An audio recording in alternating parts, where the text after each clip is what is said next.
Tuhan bersamamu. Dan bersamamu. Inilah Injil Yesus Kristus menurut Markus. Dimuliakanlah Tuhan. Sesudah Yohanes Pembaptis ditangkap, datanglah Yesus ke Galilea memberitakan Injil Allah. Yesus berkata, "Saatnya telah genap, kerajaan Allah sudah dekat. Bertobatlah dan percayalah kepada Injil." Ketika Yesus sedang berjalan menyusur danau Galilea, ia melihat Simon dan Andreas, saudara Simon. Mereka sedang menebarkan jala di danau, sebab mereka itu penjala ikan.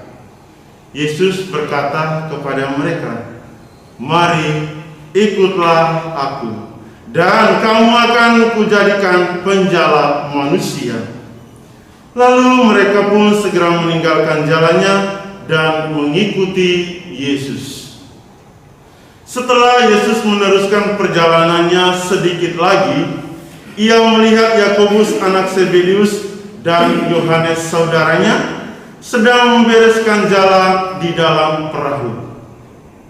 Yesus segera memanggil mereka dan mereka meninggalkan ayahnya Zebedius di dalam perahu bersama orang-orang upahannya. Lalu mereka mengikuti Yesus.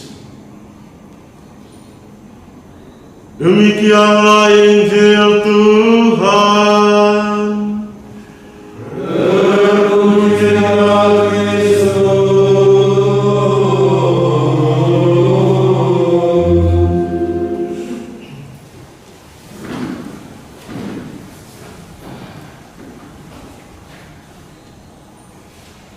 Para konfrater, Bapak, Ibu, Saudara, dan Saudariku yang dikasihi oleh Yesus. Seperti yang saya katakan dalam pembukaan misa hari ini, bahwa intensi dari Tuhan memanggil Anda dan saya, yaitu menjadi alat di tangannya. Dalam bacaan pertama ada peristiwa haru sekaligus mengejutkan perihal pertobatan orang-orang Niniwe. Dan ada hal lain yang berisi peristiwa-peristiwa yang tidak terduga. Di satu sisi Yunus tidak menduga bahwa orang-orang Niniwe akan menanggapi pemberitaannya dengan baik. Dan di sisi lain, orang-orang Niniwe sendiri tidak menduga bahwa Allah menjawab sikap perkabungan mereka. Dari hal-hal yang tidak terduga ini, kita dapat sampai pada permenungan bahwa Allah tidak pernah menolak mereka yang menyesali dosanya, sekalipun dari dirinya ada perasaan sudah pergi jauh dari Tuhan. Tetapi sesungguhnya Allah tidak pernah berlambat-lambat mendengarkan seruan umatnya yang mau kembali.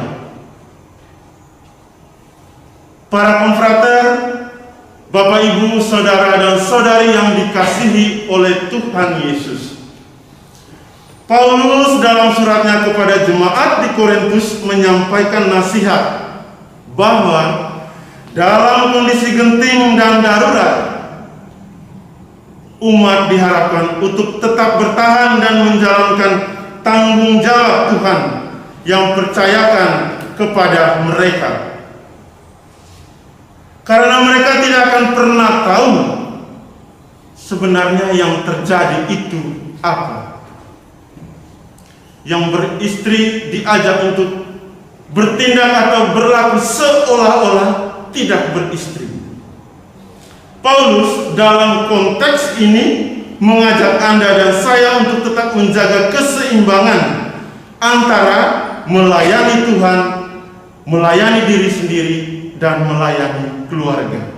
Harus ada sebuah keseimbangan. Orang-orang yang percaya dituntut untuk memikirkan pelayanan secara serius, bukan hanya kepentingan pribadi saja, kepentingan keluarga saja, atau kepentingan golongan saja.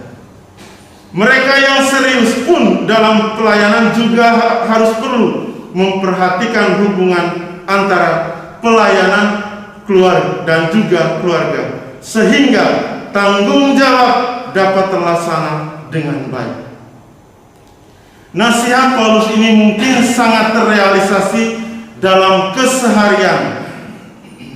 Hanya saja persoalannya adalah masing-masing dari kita mempunyai kebutuhan dan pergumulannya berbeda-beda, apalagi di masa-masa sekarang ini.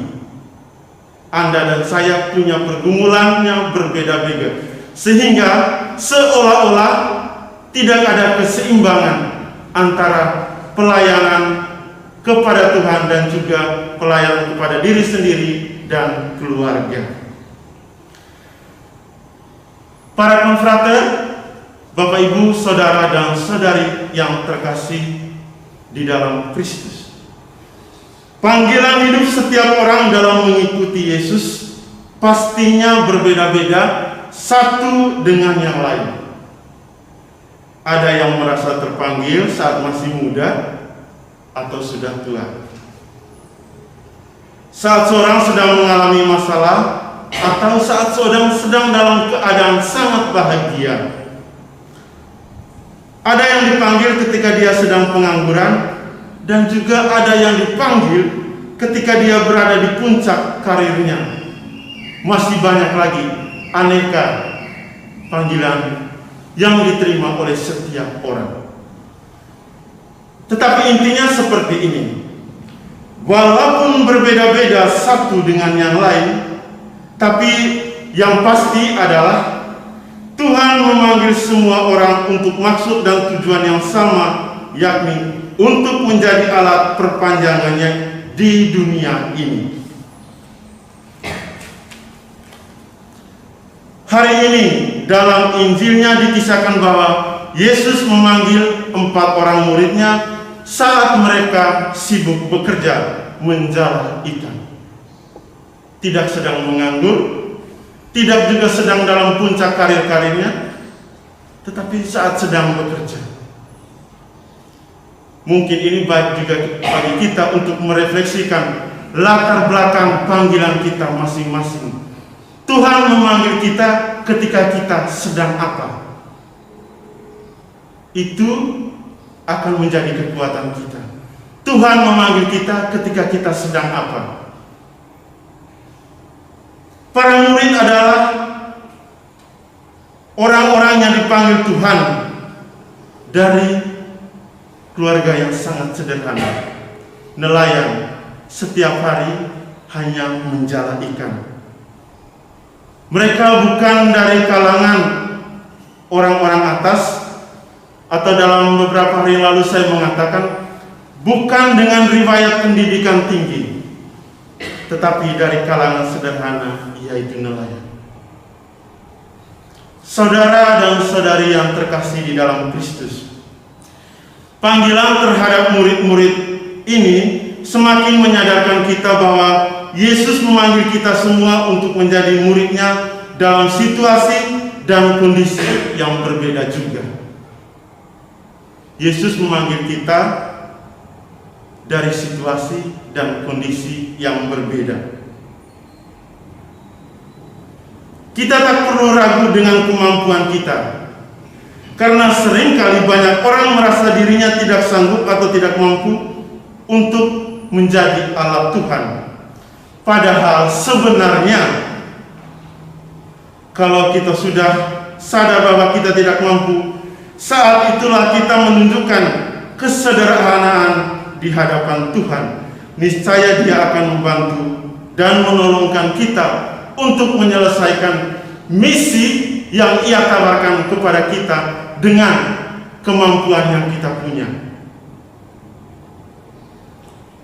Para konfrater, Bapak Ibu, Saudara dan Saudariku yang terkasih, apapun panggilan kita saat ini, menjalani panggilan khusus, menjalani panggilan sebagai keluarga, bagaimanapun prosesnya, suka dan dukanya, rumitnya, sukarnya, dan seberapa cepat Anda dan saya menanggapi, Tuhan hanya meminta, jadilah alat Tuhan untuk membawa sekian banyak orang kepadanya.